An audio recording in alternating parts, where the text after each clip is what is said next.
The thermometer read 23 degrees inside the Antler shelter, while William Drummond's log cabin 300 yards away measured negative 28 degrees. What Matthias Crane had built in the summer of 1842 would rewrite every assumption frontier trappers held about winter survival. But the innovation that saved dozens of lives began with a frozen body and a question no one else thought to ask. Before we begin, let us know where you're watching from, and if stories of forgotten frontier ingenuity move you, hit that subscribe button, because tomorrow's episode reveals an even more unbelievable survival technique from the 1800s. Matthias Crane had survived 7 winters in the northern Rocky Mountains by the autumn of 1841.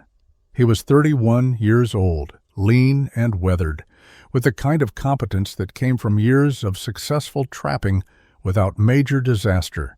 His territory covered roughly 40 square miles of wilderness in what would eventually become northwestern Wyoming, focused on beaver streams that fed into the Snake River drainage. He knew every creek, every ridge, every stand of aspen where beaver built their dams. Matthias was not famous, he was not particularly sociable.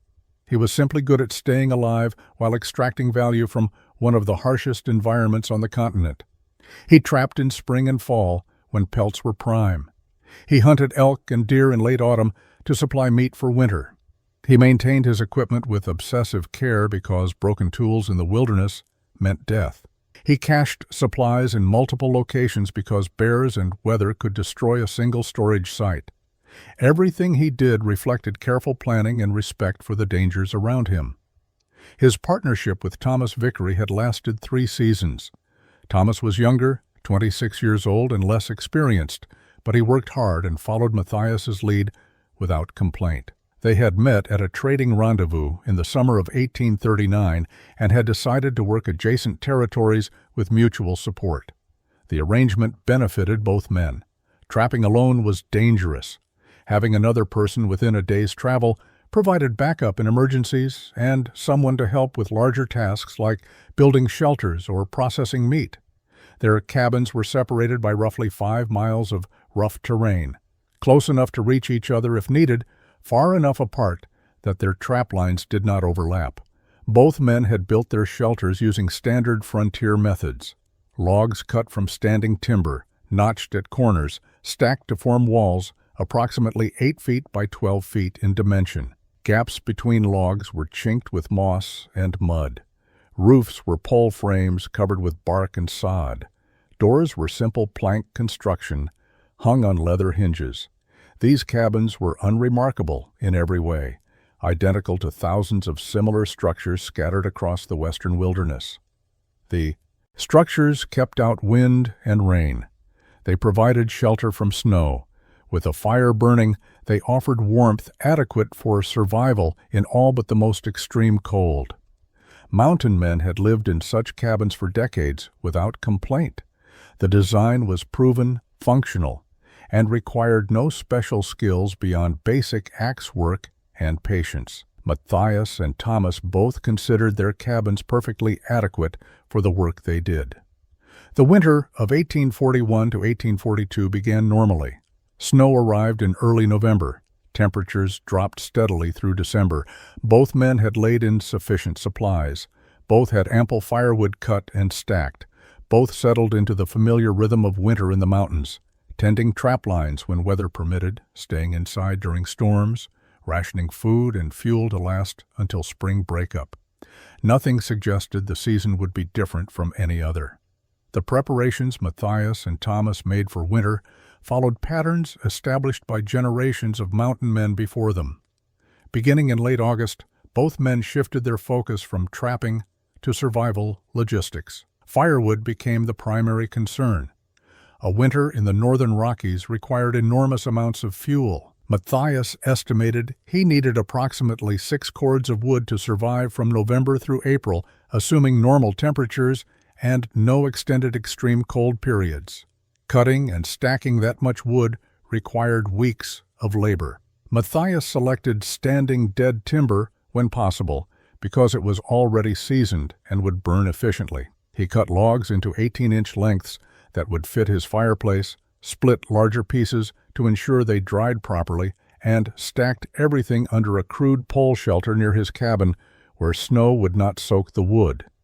The work was monotonous and physically exhausting, but there was no alternative. Without adequate fuel, winter meant death. Food preservation occupied equal attention. Matthias hunted elk in September, taking a large cow that provided approximately 400 pounds of usable meat. He cut the meat into thin strips and smoked it over low fires for days, creating jerky that would keep throughout winter without spoiling. He supplemented this with dried beans, flour, cornmeal, salt, coffee, and sugar purchased at the previous summer's rendezvous. His total food supply was calculated to provide roughly 2,000 calories per day for 6 months, with modest surplus for emergencies. Thomas followed similar patterns at his own cabin. The two men occasionally worked together on larger tasks, helping each other haul heavy logs or process elk carcasses, but mostly they prepared independently.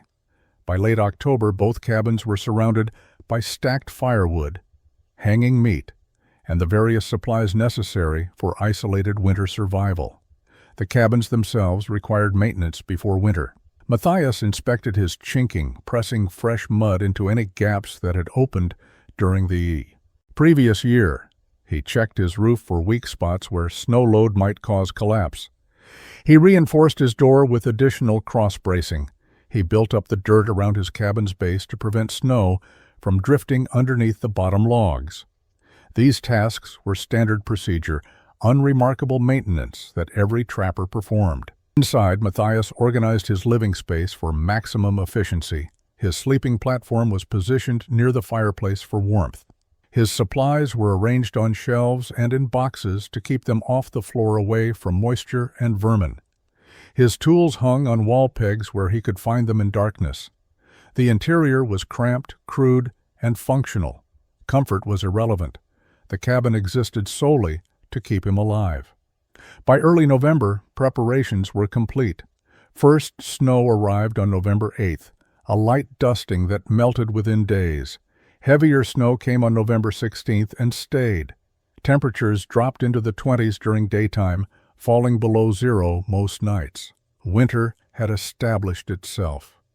Matthias settled into his cabin, confident in his preparations and unconcerned about the months ahead. He had survived 6 previous winters using identical methods. He had no reason to expect the 7th would be any different. Winter progressed normally through November and December. Matthias tended his trap lines during clear weather, catching enough beaver and marten to justify the effort.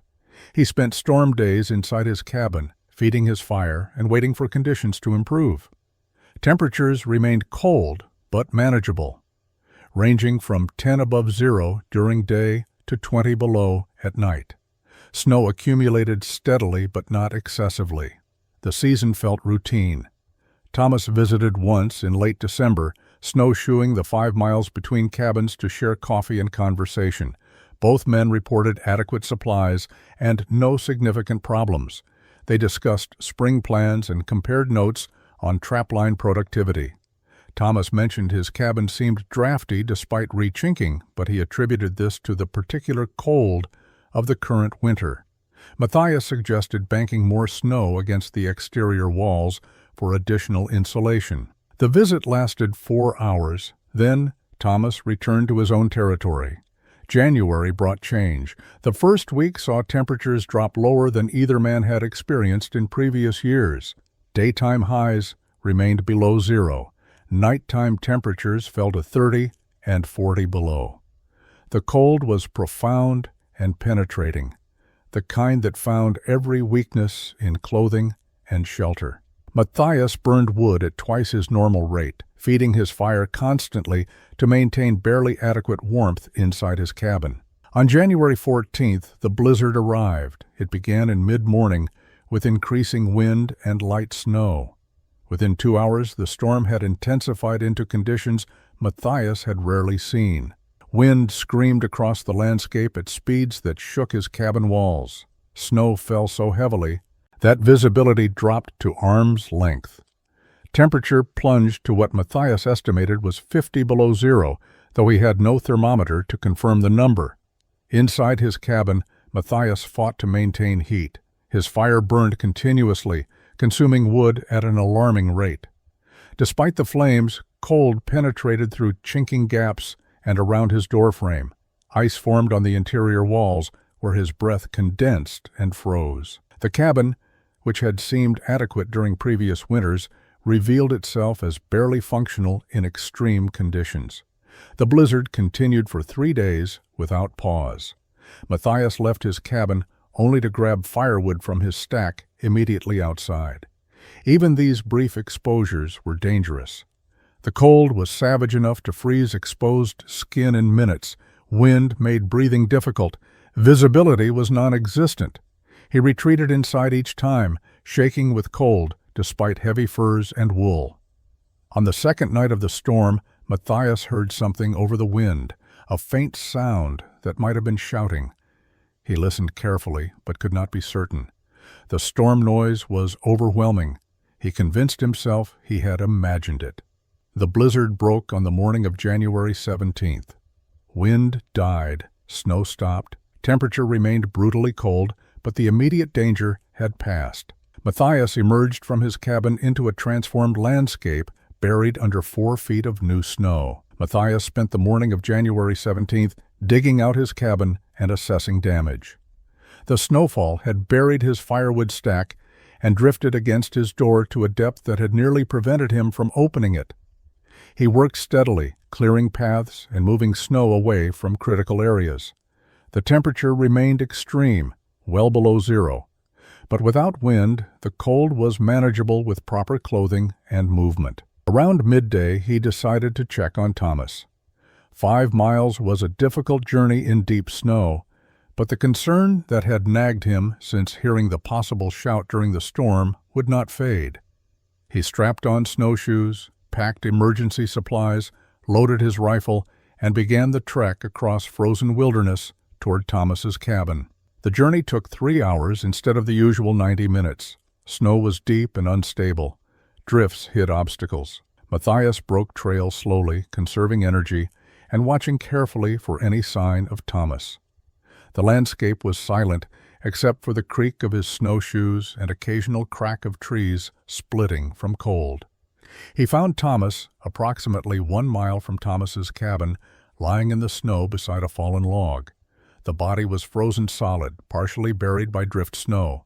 Thomas was curled in a fetal position, arms wrapped around his chest, wearing his heavy coat and fur hat. His rifle lay beside him. His snowshoes were still strapped to his feet. Matthias knelt beside his partner's body and reconstructed what had happened. Thomas's cabin must have failed during the storm, become uninhabitable from cold despite his fire. He had decided to reach Matthias's cabin for shelter. He had made it 4 miles through the blizzard, an extraordinary feat of determination and strength, but exhaustion, cold, and disorientation had stopped him 1 mile short of safety. He had collapsed here and frozen to death, probably within hours of leaving his own shelter. The tragedy was compounded by proximity. Thomas had died less than 2 hours of travel from Matthias's cabin. If he had maintained his direction and pace, he would have survived. If Matthias had heard his shouts clearly and ventured out despite the danger, he might have been saved. If Thomas's cabin had been built better, he never would have needed to flee into the storm. Matthias examined the body more closely. Thomas's hands showed signs of severe frostbite. His face was peaceful, without the agony that often marked freezing deaths.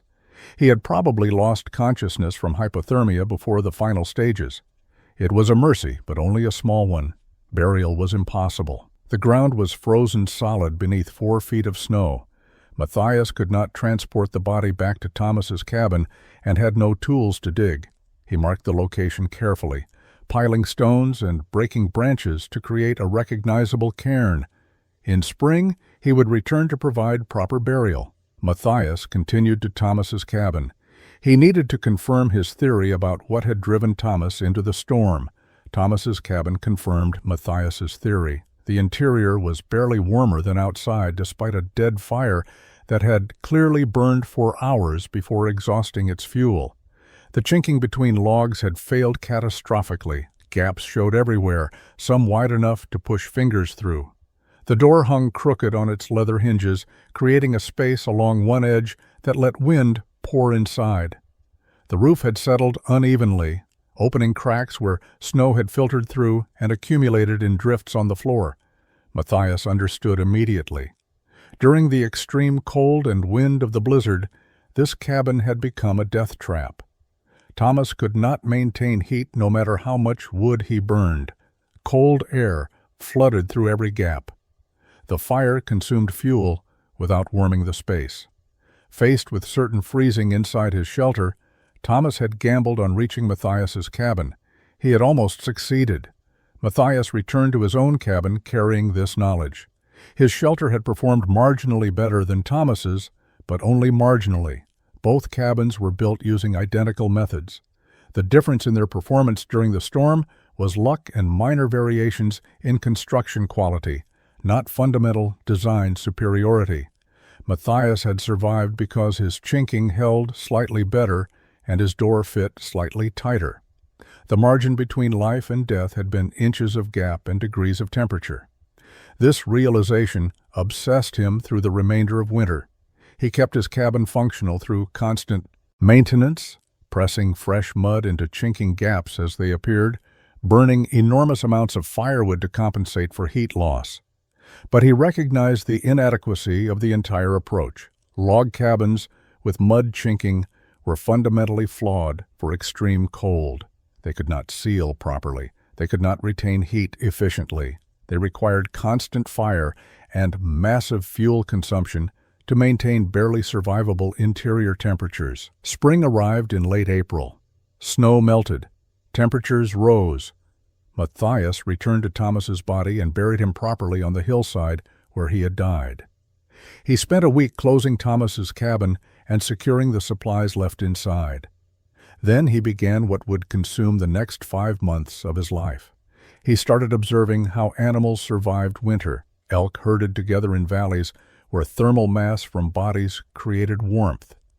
Deer bedded in dense thickets where branches trapped air and blocked wind. Bears denned in caves and hollow trees where confined spaces and insulation from earth maintained temperature. Every creature that survived mountain winters used principles of insulation, air trapping, and heat retention that human cabin design ignored. Matthias paid particular attention to elk. He found their winter bedding sites and examined them carefully. The ground where elk had laid was noticeably warmer than surrounding areas, even days after the animals had moved on. He pressed his hand into the compressed grass and dirt, feeling residual heat. The elk's body warmth had been absorbed by the earth and held there, creating a thermal battery that released heat slowly over time. He began experimenting with materials. Wood conducted heat away from sources rapidly. He built small test fires and held different materials near the flames, comparing how quickly they heated and how long they retained warmth. Stone held heat longer than wood. Bone held heat longer than stone. Antler, which he had always considered simply shed waste from elk and deer, held heat longest of all. Matthias's territory included several valleys where elk migrated during their seasonal movements. In these areas, shed antlers accumulated in remarkable quantities. Bulls dropped their antlers every spring after the rut, and over decades the landscape collected them. Most trappers ignored antlers entirely. They were too heavy to transport for trade, had no obvious utility, and littered the ground as biological debris. Matthias began collecting them in May of 1842 with no clear plan beyond curiosity about their thermal properties. He gathered antlers of various sizes, from small 4-point racks to massive 6-point bulls that weighed 20 pounds each. He hauled them to his cabin and began studying their structure. Antlers possessed several qualities that intrigued him. First, they were incredibly strong for their weight. The bone was dense, but not solid, filled with internal structure that provided rigidity without excessive mass. Second, they were naturally curved and branched, creating complex three-dimensional shapes. Third, and most importantly, they interlocked. When Matthias laid multiple antlers together, their tines naturally hooked and nested into each other, creating stable configurations without requiring bindings or fasteners. He built a small fire outside his cabin and arranged antlers around it in various configurations. He discovered that antlers absorbed heat from flames slowly, but held that warmth for hours after the fire died. He could touch an antler that had been near fire for 30 minutes and feel warmth radiating from the bone long after he had removed it from heat source. Wood heated quickly and cooled quickly. Antler heated slowly and cooled slowly. The thermal mass difference was substantial. Matthias began imagining a structure built from antlers instead of wood. If the framework was antler instead of timber, the entire shelter would absorb heat from an interior fire and radiate it back over extended periods. The structure itself would become a heating system, storing warmth during fire burning and releasing it gradually when fire died down. He tested interlocking properties more carefully. He discovered that by selecting antlers with compatible curves and tine spacing, he could create self-supporting frameworks that required no rope, pegs, or nails. The antlers held themselves together through friction and geometry. He built small dome structures 2 feet tall, experimenting with different layering patterns and angles. By June, Matthias had developed a theoretical design for a full-scale shelter. The framework would be entirely antler, arranged in overlapping layers to create both structural strength and thermal mass. The shape would be conical, similar to indigenous lodge designs he had seen, because the geometry distributed weight efficiently and created optimal heat circulation.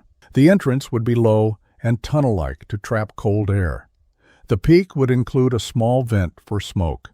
The entire structure would be covered with hides to block wind while allowing the antler framework beneath to absorb and radiate heat.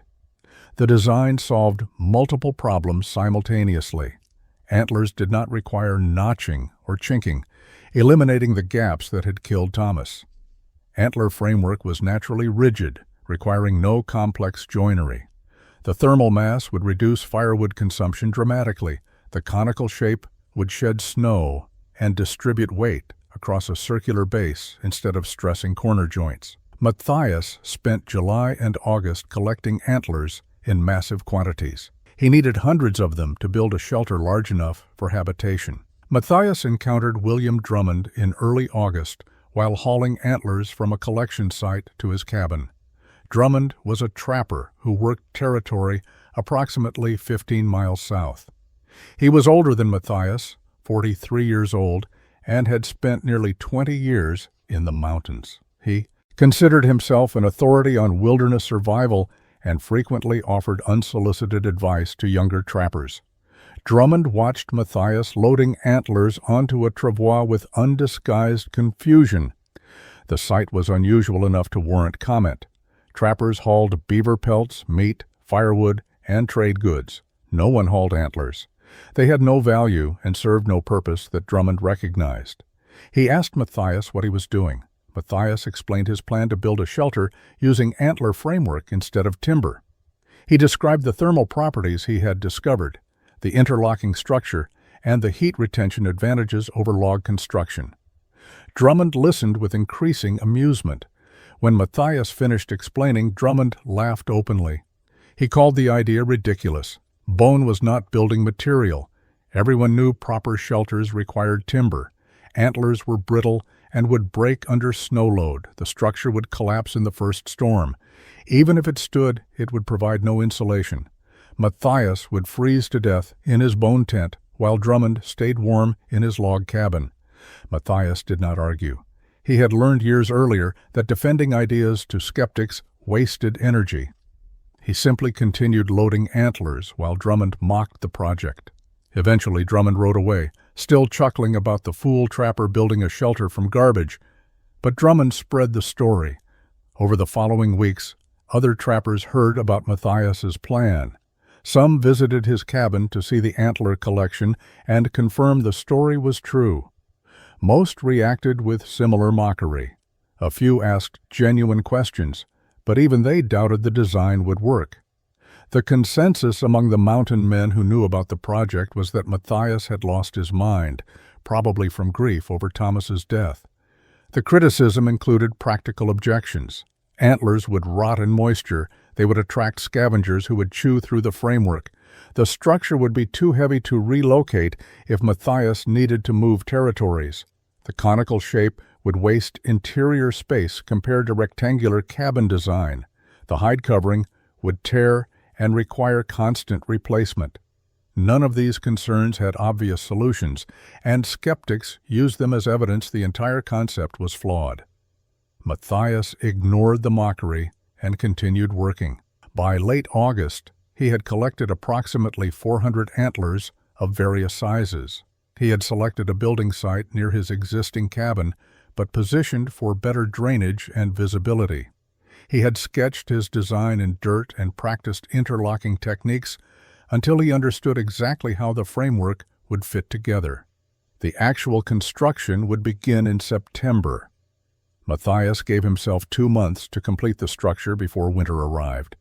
He knew the timeline was tight, but he also knew he could not spend another winter in a log cabin, trusting chinking and mud to keep him alive.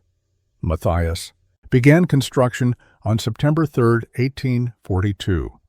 He selected a site 40 yards from his existing log cabin on slightly elevated ground with clear sight lines in all directions.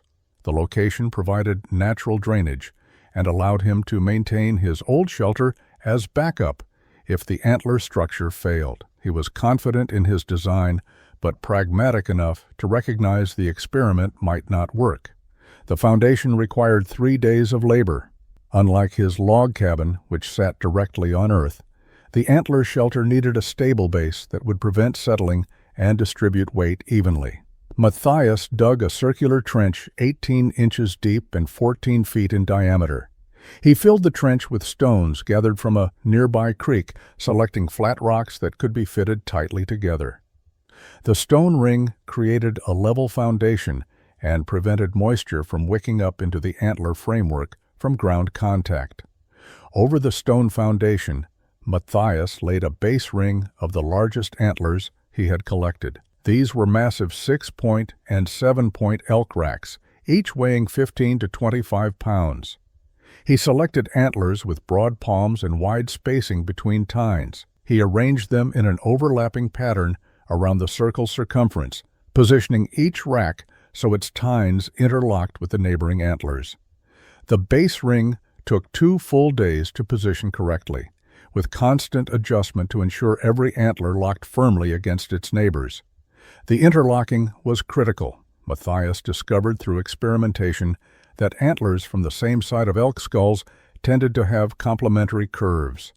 Left side antlers nested naturally with right side antlers when positioned correctly. The tines acted like fingers interlacing, creating connection points that prevented shifting. He built the base ring using this principle, alternating left and right antlers to maximize interlocking. Once satisfied with the base ring's stability, Matthias began the first vertical layer.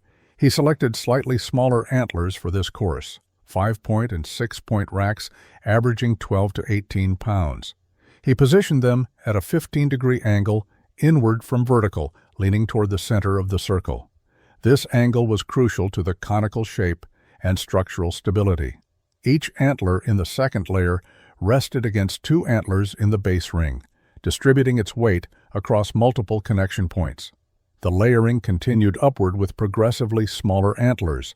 Third layer used 4-point and 5-point racks. Fourth layer used 3-point and 4-point racks. Each layer angled slightly more inward than the one below, creating the conical taper. Matthias worked slowly, testing each antler's fit before committing to its position. He discovered that patience during this phase prevented problems later. A poorly fitted antler in lower layers created instability that affected everything above it. By mid-September, Matthias had completed 8 layers of antler framework, bringing the structure to approximately 5 feet in height. The shape was unmistakably conical, the walls curved inward in a smooth taper. The interlocking held perfectly. He could push hard against the framework from inside or outside without causing any movement. The structure was rigid, despite having no pegs, nails, rope, or binding of any kind. Geometry and friction alone held hundreds of pounds of antler in stable configuration. The structural principle that made Matthias's shelter possible was compression architecture adapted from stone dome construction. Traditional log cabins relied on notched joints that held through friction and gravity. The notches created mechanical locks, but they also created weak points where force could separate logs. Matthias's antler framework eliminated notches entirely by using the natural branching structure of antlers to create multiple small connection points instead of few large joints. Each antler contacted 4 to 6 neighboring antlers through its tines. These contact points distributed stress across the entire framework rather than concentrating it at specific joints. When snow load pressed down on the structure, the force spread through dozens of interlocking connections simultaneously. No single antler bore excessive weight. The entire framework shared the load. Matthias enhanced this natural interlocking by careful antler selection. He had sorted his collection by size, curve, and tine configuration. For each position in the structure, he selected antlers whose curves matched the required angle and whose tines aligned with gaps in neighboring antlers. This selection process was time-consuming but critical. A well-fitted antler locked into place with satisfying precision. A poorly fitted antler wobbled and created instability. The framework consisted of 3 distinct layers serving different purposes. The outer structural layer used the largest, strongest antlers positioned for maximum load-bearing capacity. These antlers formed the skeleton that supported snow weight and maintained the conical shape. The middle insulating layer used medium-sized antlers positioned to create maximum air gap volume. These antlers did not carry significant structural load, but created the thermal barrier that would trap heat. The inner finishing layer used smaller antlers positioned for tight spacing that would support the hide covering and create a relatively smooth interior surface. Building these 3 layers simultaneously required careful planning. Matthias could not complete the outer layer first, then add middle and inner layers. The interlocking required all 3 layers to develop together, with antlers from each layer hooking into antlers from the other layers. He worked in horizontal courses, adding outer, middle, and inner antlers for each level before moving higher. By late September, the framework reached 8 feet in height, with the walls angling steeply. Inward, Matthias estimated he needed another 4 feet of vertical construction to reach the peak. The upper sections would use progressively smaller antlers as the circumference narrowed. He had set aside his smallest antlers, 2-point and 3-point racks from young bulls, specifically for the peak construction. The framework's thermal properties were already apparent even incomplete. On cool September nights, Matthias built small fires inside the structure to test heat retention. The antler framework absorbed warmth and radiated it back into the interior space. Hours after the fire died, the antlers remained noticeably warm to touch. The thermal mass effect was exactly what Matthias had theorized. The framework functioned as a heat battery, storing energy from fire and releasing it gradually over extended periods. The air gaps between antler layers created additional insulation. Cold air from outside could not flow directly through the framework because the multiple overlapping layers blocked wind penetration. The gaps trapped dead air, which acted as insulation barrier, similar to how animal fur trapped air between hairs to prevent heat loss. The interior layer of antler framework required different techniques than structural and middle layers. These antlers needed to be positioned for smoothness and coverage rather than load-bearing strength. Matthias selected antlers with minimal projecting tines and relatively uniform surfaces. He positioned them with their smoothest faces oriented inward, creating an interior wall that would not snag clothing or bedding. Gaps between interior antlers needed to be minimal. Unlike the middle layer where air gaps provided insulation value, The interior layer needed to support hide covering without sagging or creating pockets. Matthias fitted interior antlers tightly, using smaller pieces to fill spaces that larger antlers could not cover. This detail work was tedious, but necessary for functional interior space. The interior framework also needed to accommodate specific features. Matthias planned sleeping platform position, storage areas, and fireplace location. He positioned interior antlers to create natural mounting points for these elements. Several antlers had particularly strong tines projecting inward at useful angles. Matthias marked these for future use as hooks and supports. By early October, the framework stood 11 feet tall, with walls converging toward the peak. The upper sections required specialized technique because the circumference had narrowed substantially. Matthias worked from inside the structure now, reaching up to position antlers that formed the final taper. The work was physically demanding, holding heavy antlers overhead while fitting them into increasingly tight spaces. The peak construction presented unique challenges. The final antlers needed to converge at a single point while leaving a small opening for smoke ventilation. Matthias created a circular framework at the peak. Using antlers with particularly straight main beams, he arranged 6 antlers in a spoke pattern, their tips meeting at the center with gaps between them, creating a vent approximately 8 inches in diameter. This peak assembly required careful engineering. The convergence point bore significant stress from the entire structure's weight, pressing inward. Matthias reinforced the peak with additional small antlers wedged into gaps, creating a rigid crown that locked the converging walls in place. The result was stable enough that he could climb inside the structure and hang his full body weight from the peak antlers without movement. The completed framework stood 12 feet tall at the peak with a circular base 14 feet in diameter. The walls curved smoothly from base to peak in a precise cone. The interior space provided approximately 120 square feet of floor area, with headroom of 8 feet in the center tapering to 4 feet at the walls. This was comparable to his log cabin's interior dimensions. Matthias examined the completed framework critically. The structure had consumed 437 antlers of various sizes. The total weight was approximately 3,000 pounds, all supported by the stone foundation and distributed through the interlocking compression architecture. The framework was rigid, stable, and exactly as he had envisioned months earlier when first experimenting with antler thermal properties. Now came the crucial phases: creating the entrance tunnel, applying hide covering, and installing the interior heating system that would prove whether his innovation actually worked. The entrance design was critical to heat retention. Standard cabin doors opened directly from exterior to interior, allowing warm air to escape and cold air to enter every time the door opened. Matthias designed his entrance as a tunnel that would create an airlock, trapping cold air in a buffer zone and preventing direct exchange between interior warmth and exterior cold. He began the tunnel construction at ground level on the south-facing side of the structure.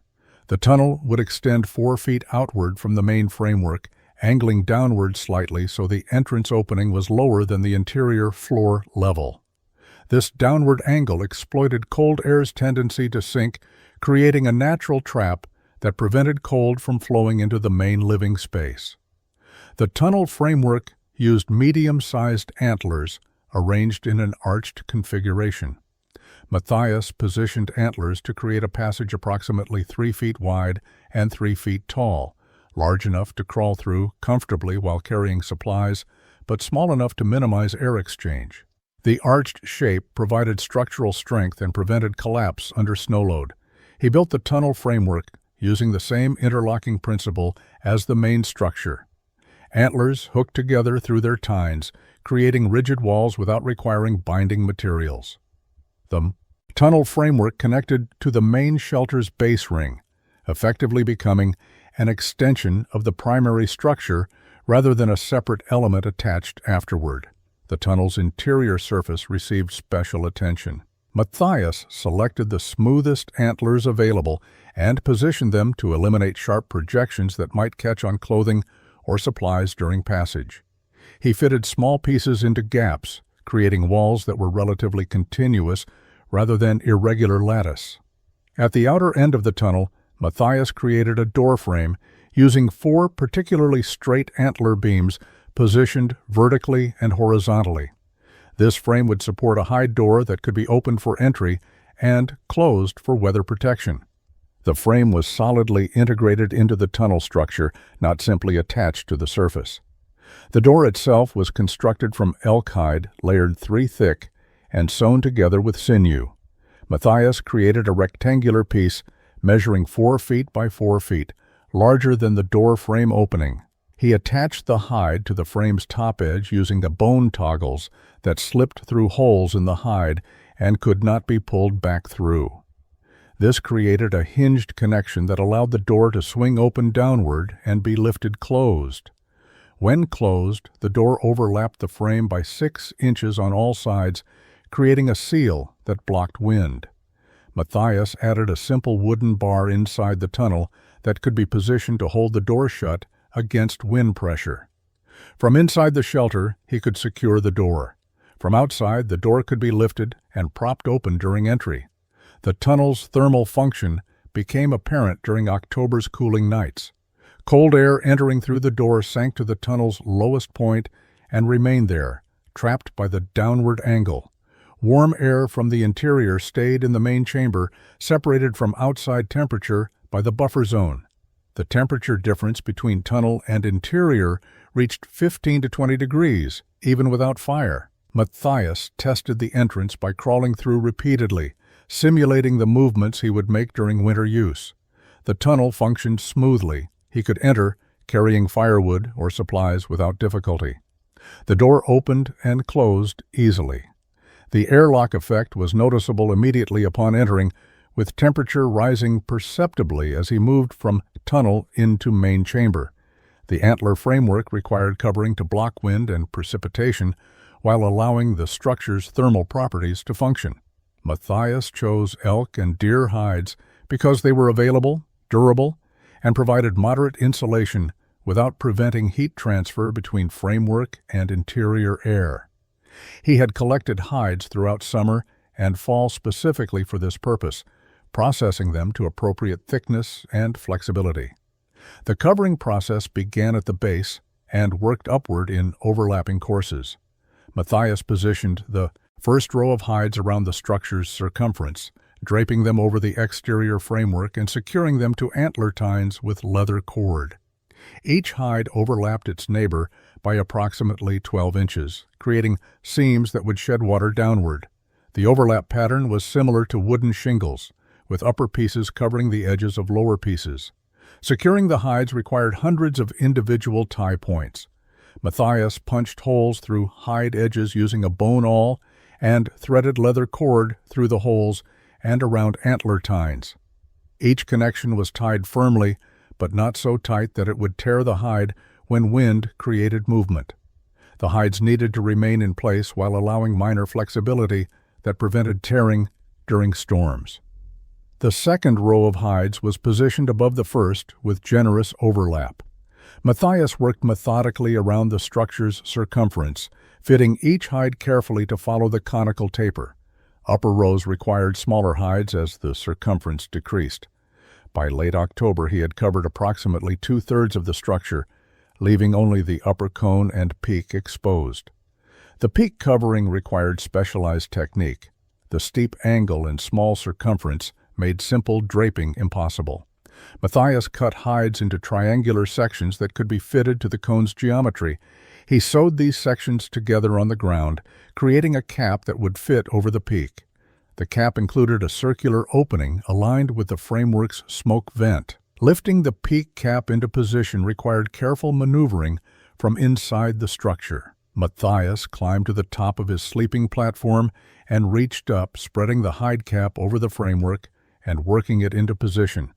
He secured it to upper framework antlers, ensuring the smoke opening aligned properly and the hide was taut enough to shed precipitation. With the hide covering complete, Matthias addressed the critical question of snow accumulation. Unlike log cabins, Where builders tried to prevent snow contact, Matthias wanted snow on his shelter. Snow was excellent insulation.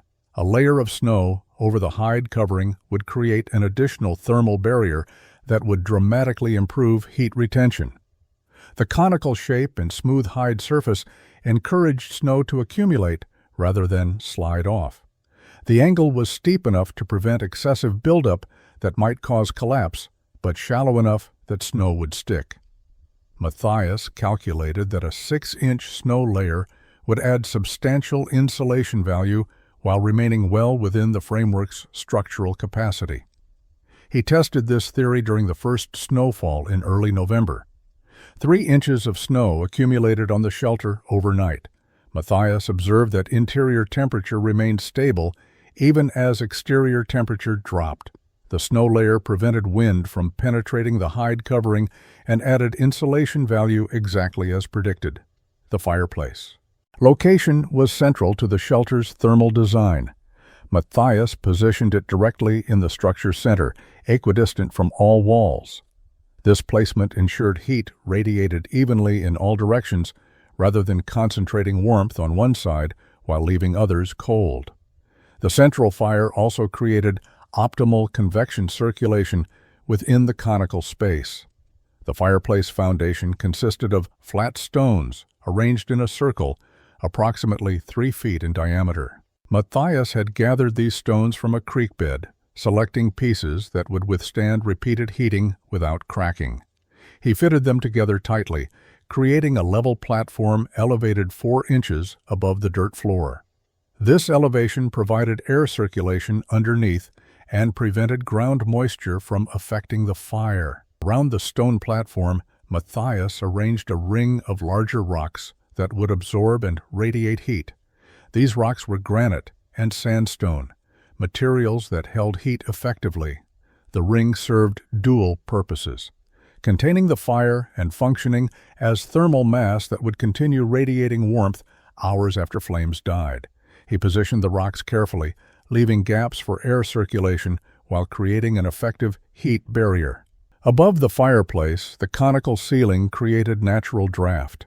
Hot air and smoke rose directly upward toward the peak vent, drawn by convection and the chimney effect created by the cone's geometry. Matthias did not need a chimney structure. The shelter's shape functioned as a chimney, directing smoke efficiently toward the exit while allowing heat to circulate against the walls before escaping. The peak vent required adjustment to prevent excessive heat loss while allowing adequate smoke exhaust. Matthias created a simple damper using a piece of hide attached to a wooden frame. By adjusting this damper from inside using a pole, he could increase or decrease the vent opening. Smaller opening retained more heat, but risked smoke accumulation. Larger opening vented smoke efficiently but allowed more heat escape. Finding the optimal setting would require experimentation during actual use. The sleeping platform was positioned against the wall opposite the entrance, elevated 2 feet above the floor. Matthias constructed it using straight poles lashed to antler framework and covered with split planks. The elevation served multiple purposes. It provided storage space underneath, kept bedding away from ground cold, and positioned the sleeper at the optimal height within the cone where warm air accumulated. Heat circulation within the conical space followed predictable patterns.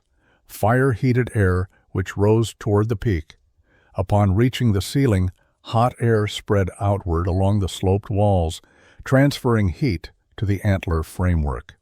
Cooled air descended along the walls back toward the floor, where it was reheated by the fire and began the cycle again. This convection created constant circulation that distributed warmth throughout. The interior. The antler framework's thermal mass was integral to the system. As hot air circulated against the walls, the antlers absorbed heat energy. The dense bone material held this heat for extended periods. Even after the fire burned down to coals or went out completely, the framework continued radiating stored warmth into the interior space. This thermal battery effect meant Matthias could maintain comfortable temperature without burning fire continuously. Matthias moved into the antler shelter on November 15, 1842. He transferred essential supplies from his log cabin, leaving the old structure as storage and backup.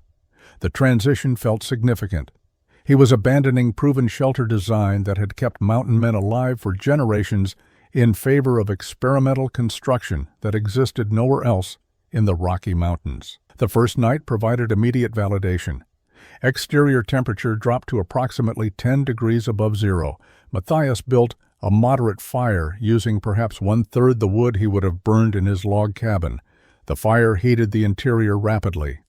Within 30 minutes, temperature near the sleeping platform reached 65 degrees. He allowed the fire to burn down to coals before sleeping. Morning temperature inside the shelter measured approximately 48 degrees despite the fire being completely out for 6 hours. Exterior temperature had dropped to 5 below zero overnight, creating a 53-degree differential.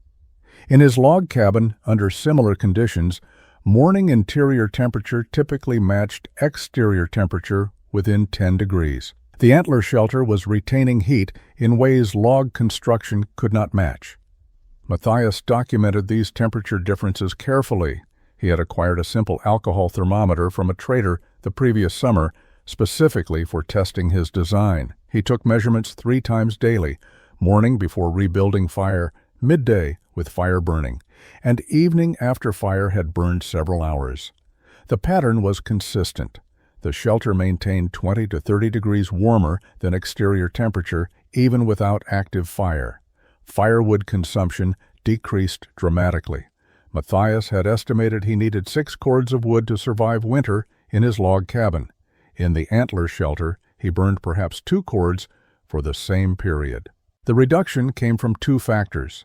First, fires did not need to burn as large or as hot because the shelter retained heat efficiently. Second, fires did not need to burn continuously overnight because the framework's thermal mass maintained adequate warmth even after flames died. Visitors continued arriving to see the unusual structure. Most remained skeptical despite Matthias's reports of superior performance. William Drummond visited in late November and spent an hour examining the construction. He acknowledged the interior was warm, but attributed this to unusually mild early winter rather than shelter design. He predicted the structure would fail when real cold arrived. Other trappers asked practical questions. How did the hide covering withstand weather? Matthias showed them the overlapping pattern that shed water and the snow accumulation that added insulation. Would scavengers damage the antlers? Matthias had seen no evidence of chewing or damage. The antlers were too dense and too thoroughly locked into the framework for animals to access. Could the structure be relocated if he needed to move territories? Matthias admitted it could not. The antler shelter was permanent construction, not portable like lodge designs. The mockery had not disappeared, but had shifted tone. Instead of outright ridicule, skeptics now expressed cautious doubt. They acknowledged the shelter appeared to work, but questioned whether it would survive a full winter of serious cold and heavy snow. Matthias understood their skepticism. He shared it partially. The structure had performed well during moderate conditions, but extreme cold would provide the real test. December brought steadily dropping temperatures and increasing snowfall. Matthias's shelter performed consistently well through early winter conditions. Snow accumulated on the hide covering to a depth of 8 inches, creating the insulation layer he had anticipated. Interior temperatures remained comfortable with minimal fire. The antler framework absorbed heat during the day and radiated it back during night hours when fire burned low. By mid-December, approximately 2 feet of snow covered the landscape. Matthias's shelter was partially buried, with drifts reaching halfway up the conical walls. The snow burial actually improved thermal performance. The shelter became a mound in the landscape, barely visible except for smoke rising from the peak vent. Interior warmth was remarkable, given the minimal fire he maintained. William Drummond visited again on December 18th, this time not to mock, but to observe. He spent 2 hours inside the shelter, feeling the antler framework's warmth, and noting the comfortable temperature despite bitter cold outside.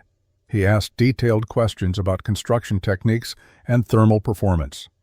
Matthias shared information freely, describing the interlocking method and explaining the thermal mass principles. Drummond left without committing to the design's validity but clearly reconsidering his earlier dismissal. The major test arrived on December 22nd. Weather signs indicated a significant storm approaching. Barometric pressure dropped noticeably. Wind shifted to the northwest. Clouds built throughout the day. By evening, snow began falling heavily with increasing wind.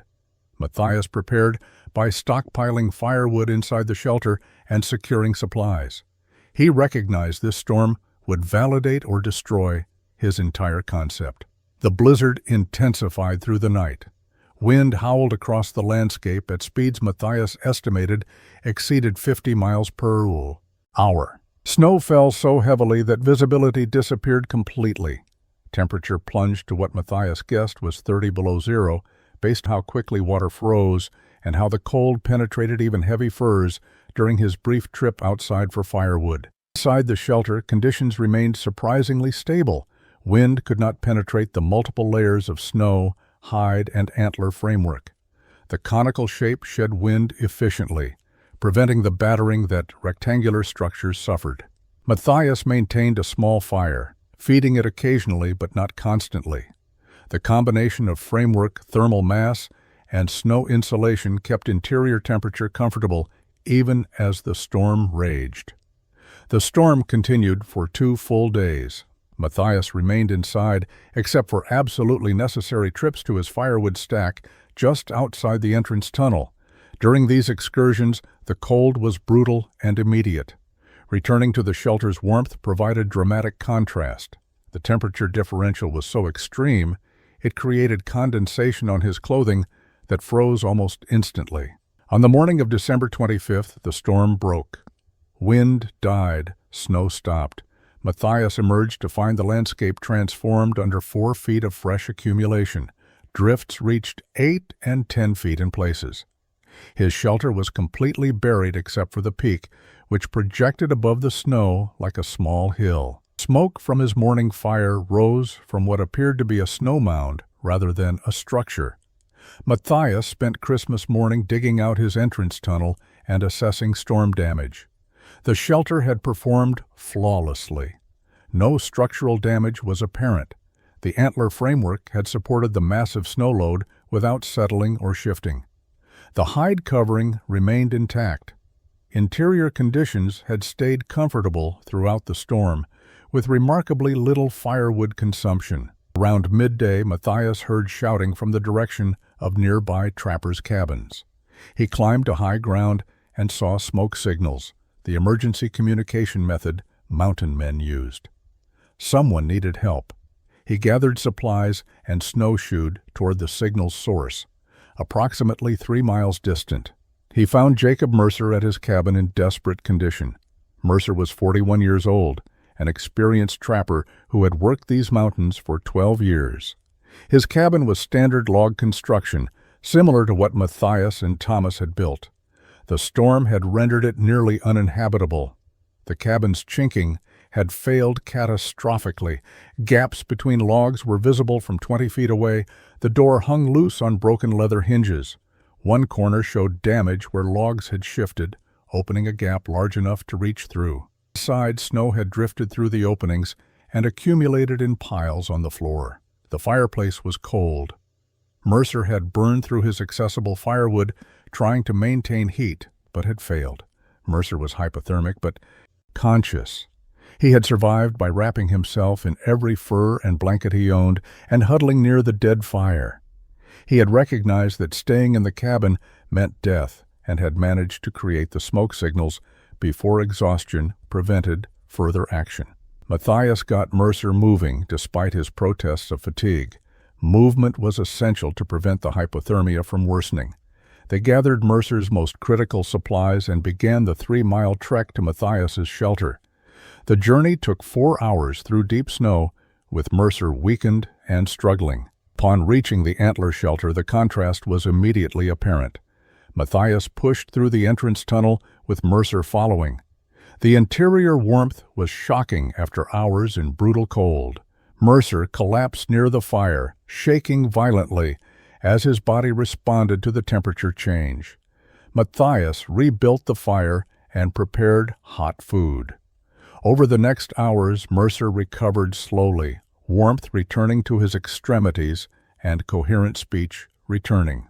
As his condition improved, he began observing the shelter with increasing amazement. He touched the antler framework, feeling residual warmth radiating from bone. He examined the construction, trying to understand how the interlocking worked. He asked constant questions about building techniques and thermal performance. That evening, another visitor arrived. Dr. Samuel Morrison was not a medical doctor, but held the title from his education in natural philosophy at a college in Pennsylvania before coming west. He had heard about Matthias's unusual shelter and had traveled to see it. His arrival during Mercer's recovery provided an unexpected opportunity. Morrison carried a precision mercury thermometer, a rare instrument on the frontier. He proposed a scientific comparison, measure temperature in Matthias's shelter versus temperature in a standard cabin under identical conditions. Dr. Morrison's experiment began on December 27th. He positioned his thermometer in Matthias's antler shelter and took initial readings. With moderate fire burning, interior temperature measured 71 degrees. He recorded the measurement in a notebook with scientific precision, noting time, fire size, and exterior conditions. Morrison then snowshoed to William Drummond's cabin 2 miles away. Drummond had agreed to participate in the comparison. His cabin was standard construction, well built by frontier standards, but using conventional methods. Morrison arrived to find Drummond feeding a large fire that consumed wood rapidly. The thermometer reading inside Drummond's cabin measured 43 degrees despite the roaring fire. Morrison returned to Matthias's shelter and took another reading. The fire had burned down significantly, but interior temperature had dropped only to 67 degrees. Exterior temperature measured in shade away from any structure was negative 23 degrees. Morrison calculated the numbers carefully. Matthias's shelter maintained an interior temperature 90 degrees warmer than exterior conditions with minimal fire. Drummond's cabin maintained 66 degrees warmer than exterior with large fire consuming triple the wood. The performance difference was undeniable and scientifically documented, but the most dramatic measurement came the following morning. Morrison took readings after both fires had been out overnight. Matthias's shelter measured 42 degrees. Drummond's cabin measured negative 9 degrees. The antler shelter had retained enough heat to stay 51 degrees warmer than the log cabin, even without any active heating. Morrison shared his findings with both men and wrote a detailed report that he promised to send to scientific journals in the East. Whether those journals would publish accounts from the frontier was uncertain, but Morrison's documentation provided objective proof of what Matthias had achieved. Word of Morrison's measurements spread rapidly through the trapping community. Skepticism evaporated when confronted with numerical evidence. The antler shelter was not luck or exaggeration. It was demonstrably superior to conventional construction by margins too large to dismiss. Jacob Mercer stayed with Matthias for 2 weeks while recovering from his hypothermia and frostbite. During this time, he studied the shelter's construction obsessively. He asked Matthias to explain every detail of the building process. He examined the antler interlocking, the entrance tunnel design, the hide covering technique, and the central fireplace arrangement. In spring, Mercer began building his own antler shelter. He collected antlers from valleys where elk migrated and hauled them to his territory. He followed Matthias's techniques, creating the stone foundation, building the interlocking framework, and constructing the entrance tunnel. His shelter was completed by August 1843. Henry Ashford, an older trapper who had worked the mountains since 1828, visited Matthias in early spring. He was 62 years old and had survived more winters than most men attempted. He examined the antler shelter with the eye of someone who understood what frontier survival required. He asked no questions about theory. He simply requested Matthias teach him the building method. Ashford's shelter was completed by September 1843, built with the precision of a man who understood that details determined survival. By the winter of 1843 to 1844, 5 antler shelters existed in the northern Rocky Mountains. Matthias's original structure, Mercer's copy, Ashford's version, and 2 others built by trappers who had learned the technique secondhand. The design spread without promotion or formal instruction. Men who needed better winter shelter adopted methods that worked. The shelters varied in details, but shared core principles. All used interlocking antler frameworks. All employed conical geometry. All featured entrance tunnels and central fireplaces. All demonstrated superior heat retention compared to log cabins. The technique had proven itself through the most objective measure available: survival. Matthias continued trapping through 1845, but began transitioning away from mountain life. The fur trade was collapsing as beaver populations declined and fashion shifted away from felt hats. Men who had spent decades in the wilderness were leaving for other opportunities. In 1846, Matthias left the mountains permanently. He had saved money during his trapping years and invested in land near Fort Hall in what would become Idaho Territory. He married a widow named Catherine Hale who ran a trading post. They established a small ranch raising cattle and horses for emigrants traveling the Oregon Trail. Matthias never promoted his shelter design or claimed credit for the innovation. When asked about his time in the mountains, he spoke matter-of-factly about trapping and survival without emphasizing his engineering achievement. To him, the antler shelter was simply a practical solution to a survival problem, not an accomplishment warranting recognition. The shelters he had inspired continued functioning long after he left. Trappers maintained them, and later, prospectors and hunters occupied abandoned structures. The antler frameworks proved remarkably durable. Bone did not rot like wood. The interlocking prevented structural failure even as hide coverings were replaced multiple times. Historical records from the 1850s and 60s mention bone shelters, or antler lodges, in scattered references. Army scouts noted them. Surveyors mapped their locations. Emigrants occasionally sheltered in them during mountain crossings. The structures had become part of the landscape, used by whoever needed them without knowledge of their origin. Matthias Crane died on March 19, 1869, at age 58. He suffered a stroke while working cattle and died 3 days later. Catherine buried him on their ranch property overlooking the Snake River. His grave marker identified him as a rancher and husband. No mention was made of his years trapping or the shelters he had pioneered. By 1870, the mountain man era had ended completely. The Rocky Mountain fur trade existed only in memory and scattered records. But the antler shelters remained, weathered but functional, scattered across valleys where elk still migrated and shed their antlers. Some stood into the 1880s before finally collapsing or being dismantled. The innovation Matthias created saved lives in ways impossible to quantify. Men survived winters they might not have otherwise. The superior heat retention meant less firewood gathering in dangerous conditions. The structural strength meant fewer shelter failures during storms. These benefits accumulated across years and multiple users into a legacy measured in survival rather than fame.